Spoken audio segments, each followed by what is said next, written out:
Hey, everybody, how you doing? Okay, when I get into something, I get into it big time. That's what happened to me when I got into Frank Sinatra several years ago, and when I got into Connie Francis. I wind up going out and just buying as many as I could find. And I find it exciting that right now I'm into this big band, jazz, swing type of thing, and I know that I have so many thrift stores around here and Goodwill shops and things like that. And I said, I'm going to go there today and I'm going to see what I can find because they're always overflowing with that stuff. And when you're into it, titles like I mentioned, it's very easy to find them for very cheap. And you can buy like 20 or 30 of these things. And if they're only like a quarter or 50 cents or a dollar, well, you can get a lot for little. Now, it's an interesting story here a little bit. I always have a story, right? First of all, I went to my usual local Goodwill, a Goodwill that I've been going to for 6 years now that I've been back into records. And they always notoriously had tons and tons of records, kind of like scattered haphazardly all around. And these records were all types. And although I wasn't interested in it earlier, I'm sure a lot of them probably were these jazzy big band swing type records. And I never paid any mind to them at the time. So I went back to Goodwill hoping that they'd be there. And of course, now that I've decided that I want to start picking at these, they don't have them anymore. Okay? It was very strange because my Goodwill, since the last time I visited it, had been really like cleaned up, reorganized, different aisles, things put in different places. And the record section was weird. It was now two little buckets of records. And the records they had there were, unless my eyes were deceiving me, more organized and kind of in better shape, not really crappy records. It's funny, you say you want crappy records, right? When it comes to records like these, I don't mind cleaning them up and I don't mind spending a cheap amount on them. But they were ridiculous. Some of them, most of them were $3 a piece. They used to be a dollar or 50 cents or something like that. Now they're $3 a piece. And every one that I saw in there, none of them were like the vintage of what I'm looking for. They were all better records than usual. I don't know what, maybe Goodwill's, at least that Goodwill location, is trying to clean up their act. All right.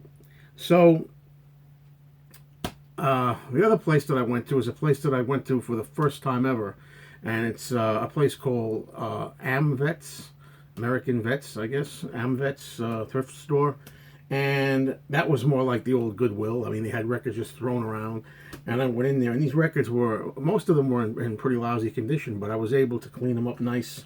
Anyway, and here's what I found, and I'm going to tell you the price of these. I know I got a story here for everything. For those that are interested, I'll show you this one to start with. This is one of them that I picked up. Swing, Swing, Swing, Benny Goodman and his orchestra. Now, the thing is, too, I put them in these clear sleeves. So they look a lot better. If I was to show you them all individually, these were really, a lot of them were filthy. A lot of them were, the records were shot. But after I bought these that I'm going to show you, I was able to go over to my record store and I used their VPI cleaning machine. I was able to clean all my records there. And I was able to take a special cleaner and a cloth and clean the covers and get inner sleeves. A lot of these didn't have inner paper sleeves. I had to use inner paper sleeves from my store. So there's the first one, Benny Goodman there. I'm going to take this one out of here just to show you. Les Brown and his band of renown. College Classics. What is it?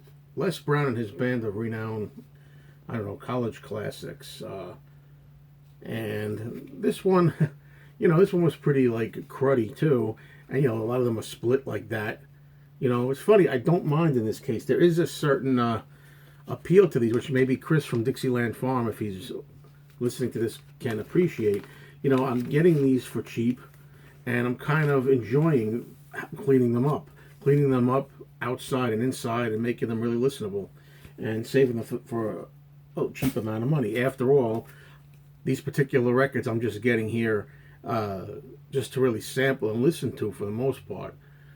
Tribute to Tommy and Jimmy Dorsey. There we have it.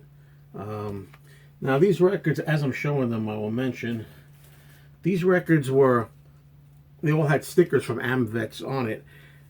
And these all said $1.99. These were $2 each, which I thought was outrageous because the condition to some of these were really appalling. And the records, in some cases, the records were so scratched that I didn't even bother to take the records. I think I turned away 9 or 10 records that after I picked them out, I looked at them, the records were just unplayable, and I'm not going to take those even for free. But they think they shouldn't be charging anything. They should be throwing them in the garbage, not charging you $2 a record. Eartha Kitt, St. Louis Blues. And actually, the reason I bought this was because I noticed the name Shorty Rogers, and I like to try that out. Yeah, so like when I got up to the counter actually for these to pay for the ones I'm showing you here now at Amvets, the great Benny Goodman, and you got a lot of different people on here: Harry James, Gene Krupa, Teddy Wilson, Lionel Hampton, and many other great jazz artists. I guess covering Benny Goodman. When I got up to the actual counter at the end of these, you know, I said to a young girl there, I said, you know, these are $2 each, and these records really, I said, look at them. Some of them are split, some of them are dirty as hell. I said the records are not in great shape. I showed her this record in particular, you know, this one here, the great Artie Shaw. This one, look at this, folks. Okay, the whole thing, the cover is messed up, and you know, I said I had to go to Joe's record store after this, and I got a bunch of these and was able to clean the records on the machine. And once you put them in here, put them inside a sleeve like that, it's almost as good as new, right? It's like they're not split. But anyway, yeah, so I told the girl at the counter, I said, look at this, it's split open. I mean, come on. She said, well, I'll let my manager come over. So her manager came over, and her manager was actually even younger than she was. And, you know, I think between the two of them, they might have been maybe like 22 years old if you put the two of them next to each other. And this one was really messed up, and I cleaned it up. Harry James, all-time favorites by Harry James. And the other young guy, the manager, came over and said, wow, since when did these become $2? No, they used to be $1. I can't believe they're $2 now, he says. So he said, no, I'll give them you all for $1. So all of these I paid $1 for. Here's another one, the best of Tommy Dorsey, formerly titled Yes Indeed. See, this is the thing, you know, I'm just starting out with these, so I'm sure I'm gonna be buying stuff here that eventually I'm gonna realize are like reissues, or I've got duplicates or something like that. Well, those particular records I just showed, I'll show you one more that I picked up that doesn't really fit this type. The Night the Lights Went Out in Georgia by Vicki Lawrence. And once again, I was just thinking, you know, I really like that 1973 song. And I said, I've seen this album just maybe 1 or 2 times in the 6 years I've been collecting records again. I have a real curiosity to get this album because I like that song, believe it or not. So I said, I'm going to get this album if I ever see it. And sure enough, boom, like the next day I see it. Okay. Anyway, even though that really didn't fit here, the format of what I'm showing. All right, the next records here that I'm showing, these I got that were held over at my record store my second trip. I didn't pick them up on the first trip. I picked them up the second trip. The Driving Gene Krupa. Okay, a really great drummer that played this album. Really good stuff. Here's a sealed album, the Swingin' Benny Goodman Sextet. You know, again, I don't know how much of this stuff is going to be wanting to get repeated. You know, since we're on the subject of Benny Goodman, I also had this BG in Hi-Fi, and this is looks like an import. I can't really tell. Well, I know whatever it is, it's not an import, but it is obviously a later pressing by the Barcode, a reissue kind of thing. This was one a good example, just picking out somebody you really haven't heard of yet, but you figure, let me give it a try and see what it sounds like. This was Billy May and his orchestra, Sorta May. And I actually gave this one a little bit of a listen, several tracks, and I liked what I heard. You know, it doesn't take much when I'm at the record stores. I say I can use their portable phonograph on the side with the headset, and I can decide if I like what I hear. Most of it sounds similar, all this stuff. Here's one, the Monterey Brass, What Now My Love. They do a bunch of songs, popular songs on here. This sounded good. I just went around with the stylus and listened.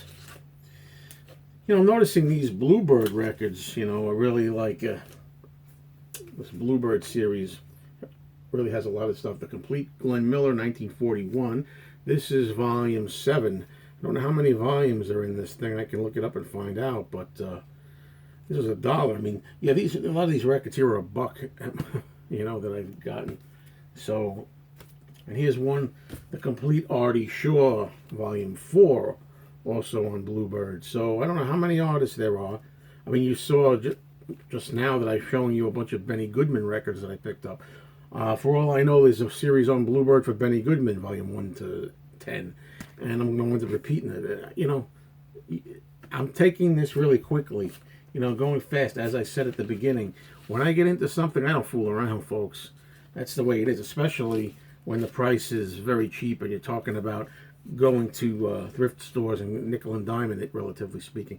But anyway, so I hope to get to thrift stores. It's exciting to be able to go into a thrift store and buy like raggedy records, although hopefully they're in better shape and that they're salvageable. I threw away or discarded about 9 or 10 that I didn't want to take because they were just unplayable. These other ones were either in really good condition or decent enough condition that they'll play good. So I fixed them up.